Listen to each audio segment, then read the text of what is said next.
Hello friends, good morning and welcome to the last poem prescribed for BA final year, Sem 6, La Belle Dame sans Merci.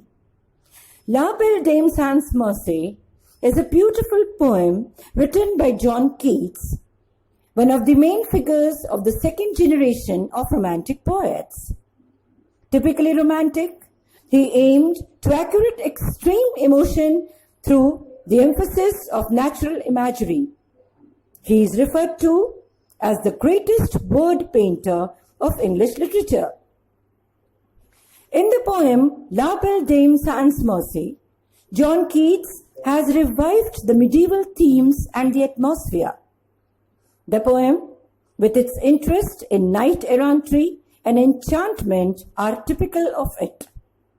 The theme of an enchantress casting a spell on a mortal man and deserting him after a period of exquisite delight recurs in folk literature.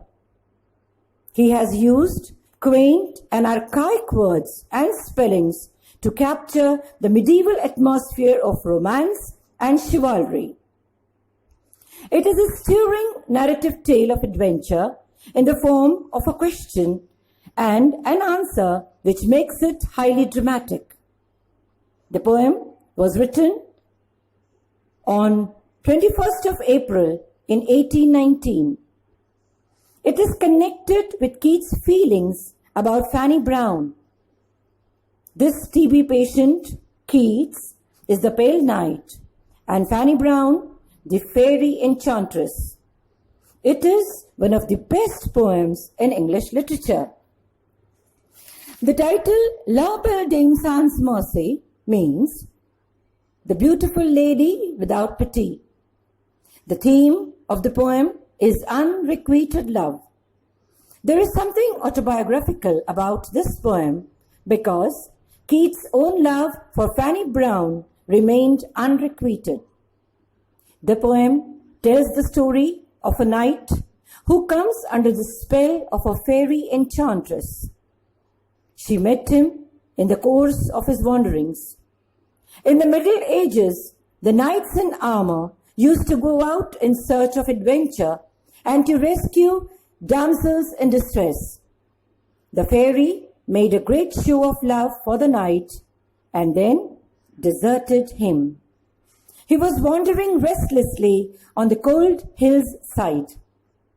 The poet came across him and asked him the cause of his sorrow. The knight had a wild look on a pale, sickly face. His brow was as white as the lily. He looked sick and weak. The poet asked him what was wrong with him. The knight told him about his meeting with a beautiful lady without mercy. This much for La Belle Dame sans Merci, friends, which is an important poem. So, stay home, stay safe, keep studying and be prepared. Thank you very much.